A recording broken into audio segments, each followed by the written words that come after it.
Queridos, quando eu estava meditando na palavra de Deus, nesse texto, esse texto, ele me fez lembrar de várias situações, e nessa última frase que nós lemos agora, quando fala, e fechou-se a porta. Todas as vezes que nós, às vezes, ouvimos mensagens falando de porta, a gente sempre está retratando de uma determinada bênção, de uma vitória material, neste mundo, o mundo físico que nós vivemos. Se eu perguntasse aqui nessa noite, quantos irmãos estão à espera de uma porta aberta, eu acho que talvez todos levantariam as mãos. E quem não gosta de receber uma profecia, pastor Josafá, dizendo que as portas vão estar escancaradas, as portas vão estar abertas. Tem um louvor até do Kleber Lucas, que eu gosto muito de cantar, mas eu não vou cantar hoje aqui, que ele diz o seguinte, né, que se uma porta estiver fechada, muitas portas vão se abrir. Aí está falando de bênçãos, né? Bênçãos. E Deus tem muitas bênçãos para nós, com toda certeza. E quando eu estava lembrando dessas portas, me veio também uma lembrança, eu falo de um milagre do Senhor. Há alguns anos atrás, talvez 21 anos atrás, talvez não, 21 anos atrás, minha esposa não está aqui, que foi a data do meu casamento, Isaac. Às vezes a gente esquece a data do casamento, a esposa vai ficar brava, né, pastor Getálvaro? Mas, eu estou me lembrando, há 21 anos atrás, eu estava, né, uns meses antes, aí, na véspera de eu me casar, e a minha esposa, bastante corajosa, orou ao Senhor, porque naquela oportunidade eu não tinha um emprego. E ela casou comigo, amados irmãos, mas eu era bolsista, estudante, trabalhador, né, claro. Mas eu me lembro que aconteceu um fato inusitado. Nas vésperas do meu casamento, eu não recebi aquele salário, aquela bolsa que eu recebia naqueles períodos ali. E eu falei, meu Deus, como eu vou me casar? E eu conversando com a minha irmã Keila, e aí ela disse para mim um dia o seguinte, naquela oportunidade. Ela falou, olha, Deus é o Deus que nós cremos é aquele Deus que provê tudo em nossas vidas. E foi a primeira vez que eu ouvi uma pessoa falando para mim o seguinte, ela disse, o meu Deus, Ele abre porta, às vezes, aonde nem parede tem, Ele vai lá e abre as portas, aleluia. E eu passei por essa porta, e eu estou aqui com a graça do meu Deus, aleluia. E quando a gente retrata assim, falando de portas, nós estamos normalmente falando de bênçãos, mas quando nós passamos pela porta. Mas no texto que nós lemos aqui, a palavra de Deus, ela traz aqui também um chamado importante, um chamado interessante, e diz que nós precisamos passar por uma porta. Mas há algumas pessoas que leem esse texto, e às vezes as pessoas ficam amedrontadas, e elas não conseguem enxergar que há uma bênção do Senhor também nesta porta que estamos falando aqui. Às vezes nós olhamos apenas para esse mundo material, quando a gente clama ao Senhor por uma porta. Mas esta porta que o Senhor está falando aqui, e Ele revela aos seus. É uma porta que todos nós precisamos almejar passar por ela, aleluia, porque se chama a porta da salvação. Aquela porta que todos que passarem por ela, nunca mais você terá enfermidade, nunca mais você morrerá, aleluia, e para sempre você viverá com o Senhor Jesus, aleluia. E nós estamos na escola bíblica dominical, eu ministro juntamente com os jovens numa das salas, e a revista desse trimestre, eu faço até um convite àqueles que não vêm à escola bíblica dominical, você está perdendo muito de conhecer mais a Deus, de se aproximar mais de Deus. E uma das revistas, nessa revista que nós estamos estudando com os jovens nesse trimestre, está falando da volta de Jesus. E às vezes nós temos sentido muita falta, às vezes uma escassez de pessoas falando, Jesus voltará. E precisamos falar com convicção, Jesus voltará, aleluia. E pode ser hoje, pode ser agora, aleluia. Alabarrache de casa, aleluia. E nesse estudo que nós estamos fazendo, a gente tem estudado um pouco sobre escatologia. E um dos textos que surgiu nesta lição falava exatamente dessa parábola de Jesus. E há quanto tempo, quantas pessoas têm deixado de buscar o entendimento desta parábola, ou o entendimento da palavra, das palavras de Jesus, dizendo, falando aos nossos ouvidos, o Espírito Santo, o retorno de Jesus está próximo, aleluia, o retorno de Jesus está próximo. Mas isso não é para deixar as pessoas amedrontadas, pelo contrário, é para você continuar almejando ainda mais a volta de Jesus e dizendo, venha Jesus, venha logo, Senhor, aleluia. E quando a gente começa a meditar nesse texto, e se a gente voltar, por exemplo, no capítulo 24 de Mateus, nós vamos encontrar Jesus falando escatologicamente quando será o seu retorno. Jesus fala do que vai acontecer no mundo. Jesus fala de julgamento daqueles ímpios, daqueles que não quiseram receber a sua palavra, daqueles que não quiseram andar dentro dos preceitos de Jesus.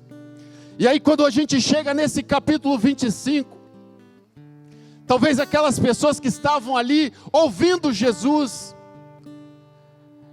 talvez elas pediram, Jesus, o Senhor pode ser um pouquinho mais específico? E aí Jesus começa a usar exemplos da sua época para mostrar para as pessoas o quanto que nós precisamos estar atentos, almejando a volta de Jesus. E aí Jesus começa a usar algumas parábolas, e uma das parábolas é esta que é bem conhecida, que é chamada a parábola das 10 virgens. E ela chama muito a atenção, esta parábola, para nós, porque uma coisa a gente pode se situar nesta parábola que é muito importante. Ela deixa muito claro duas coisas: a preparação e a vigilância. E às vezes nós temos, ou muita gente tem deixado de lado essas duas ações, a preparação e a vigilância.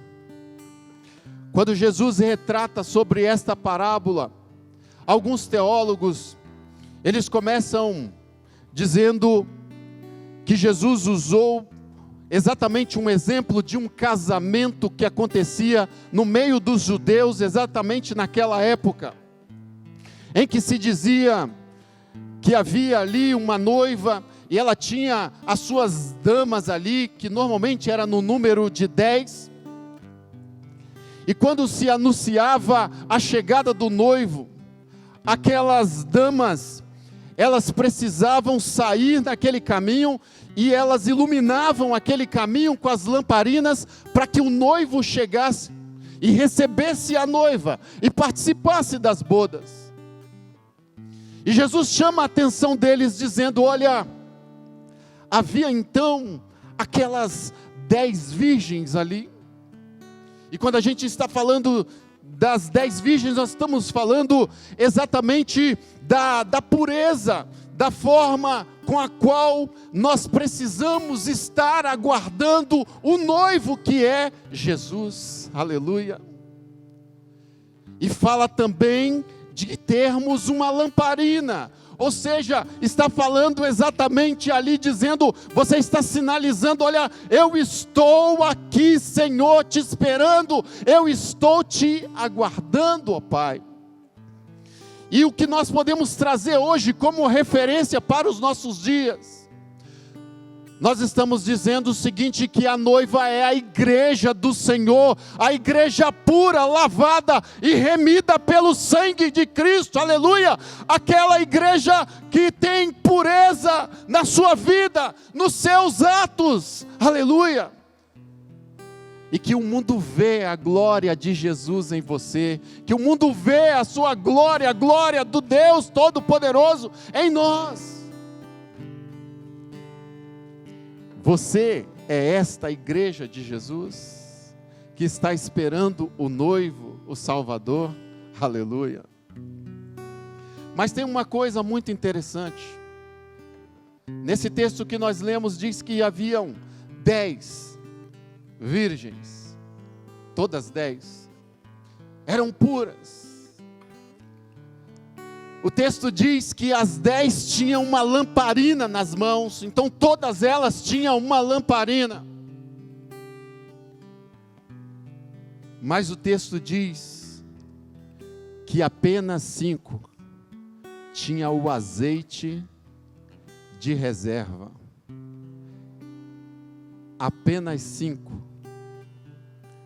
reservaram o Espírito Santo de Deus nas suas vidas, aleluia. Eu não vou fazer a pergunta aqui, se você, dentro dessa simbologia, de que lado você estaria? Mas uma coisa que nos chama muito a atenção, é quantas pessoas estão mantendo o azeite de reserva neste mundo que nós estamos vivendo, neste momento tenebroso. Nós temos assistido, o pastor Getálvaro citou muito bem aqui, nesse momento de pandemia com o qual nós estamos vivendo, há quantas pessoas que têm desistido no meio do caminho. Há quantas pessoas que precisavam de uma justificativa para abandonar aquele sistema puro e que agrada ao Senhor.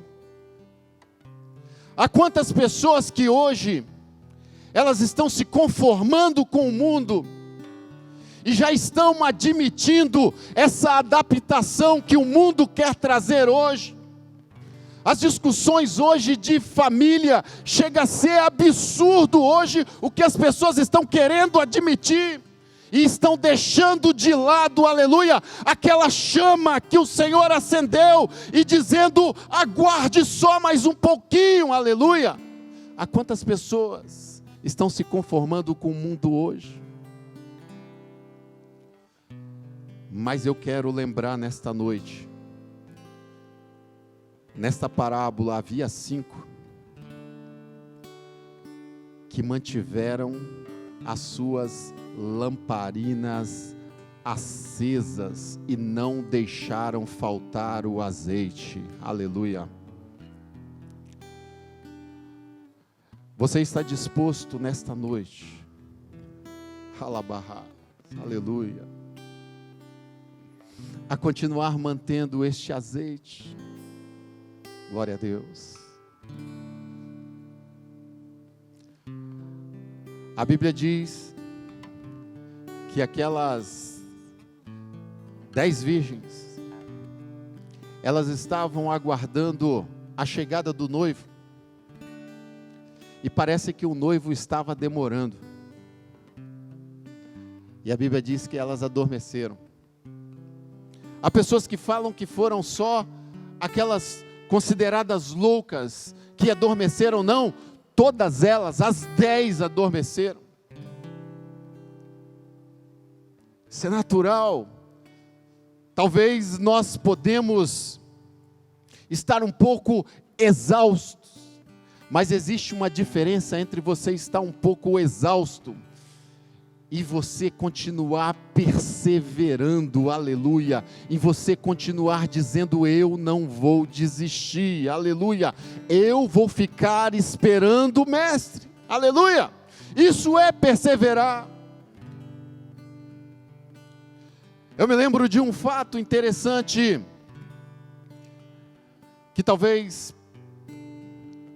se encaixa nessa situação.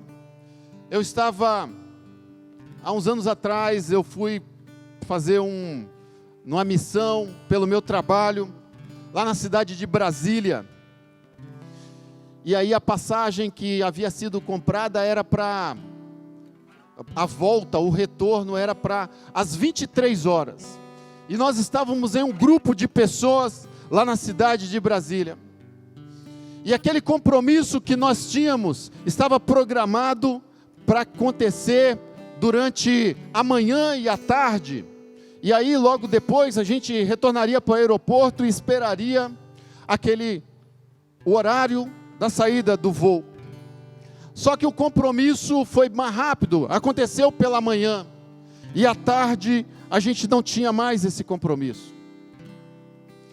E aí todos nós do grupo saímos, fomos para o aeroporto e falamos: vamos lá ver se a gente consegue antecipar aquela passagem. E chegando lá, a gente conversou e tal, e algumas pessoas, e aquelas pessoas que nos atenderam, eles disseram o seguinte: olha, eu não sei se vocês vão conseguir fazer essa antecipação da passagem, mas eu vou pedir a vocês o seguinte: vocês precisam aguardar aqui no aeroporto, e que a gente vai vendo, na sequência dos voos, se vai ser possível a gente fazer essa antecipação. Aí algumas pessoas que estavam ali, nós aguardamos 1 hora, e aí algumas pessoas ali, eles falaram: eu não vou mais aguardar não suporto mais, eu vou ficar aguardando, eu estou perdendo tempo aqui, eu vou sair por aí. E aí voltou lá, conversou com a pessoa e falou: pode tirar o meu nome dessa espera, porque eu não aguento mais esperar, e eu vou visitar um ponto turístico, eu vou fazer isso, aquilo, outro e tal. Mas eu e mais 2 pessoas, nós resolvemos ficar por ali pelo aeroporto. E aí nós aguardamos mais 1 hora, sei lá, 2 horas, algumas coisas, algum tempo assim, ficamos bastante tempo, que deu até tempo daquelas pessoas que tinham ido num ponto turístico, visitar e tal, eles retornaram, e quando eles chegaram para a gente, e falaram: tá vendo? Nós fomos, passeamos e tal, aproveitamos a vida, e vocês ficaram aqui esperando. Quando eles acabaram de falar, chamaram o meu nome, e chamaram o nome da outra pessoa, e falaram: vocês vão embarcar agora, 5 horas antes dos outros. Aí eles correram lá para aquelas pessoas e falaram: não, nós estamos aqui. Eles falaram: não, vocês mandaram tirar o nome de vocês, então vocês agora só vão no embarque das 11 horas da noite. Amados, isso são situações do dia a dia da nossa vida. Mas o que nós estamos dizendo, sabe, amados, que quando você coloca a sua vida diante do Senhor, e você fala, eu não vou deixar faltar o azeite na minha lamparina, e aí chega alguém para você, e começa a dizer, você está perdendo tempo. Talvez os jovens tenham ouvido algumas coisas, como eu tenho ouvido, às vezes dentro da universidade, alguém dizendo, você é um retrógrado, você é um careta, você é um cafona, mas eu vou morar no céu, aleluia, eu vou morar no céu, você não sabe o que é que me espera, aleluia. E há quantas pessoas que não têm entendido isso que é você perseverar aguardando a volta de Jesus, aleluia. O pastor Getalvo também falou aqui, há algumas pessoas que têm até desistido de dar a paz do Senhor. Nós damos aquilo que nós temos, aleluia. E Jesus nos ensinou, se eu tenho a paz, nós entregamos a paz para esse mundo. Se o mundo não quiser, paciência, me dá, a paz é minha, aleluia. Mas eu vou continuar dizendo, Jesus tem a paz, aleluia. E eu te dou a paz de Jesus, glória a Deus. Isso é perseverar, isso é dizer, Jesus mora na minha casa, aleluia. Isso é perseverar. Quando você chega no seu trabalho, e você termina um dia de trabalho, e você diz, Pai, graças te dou, aleluia, porque tudo estava sob o teu controle neste dia, aleluia. Isso é você ter a paz do Senhor, a alegria do Senhor em viver, aleluia. Isso é viver com o Senhor, isso é perseverar. Isso é manter o azeite na sua lamparina, dizendo, ora vem Senhor Jesus, aleluia, venha Senhor, eu estou preparado, eu estou vigilante Senhor,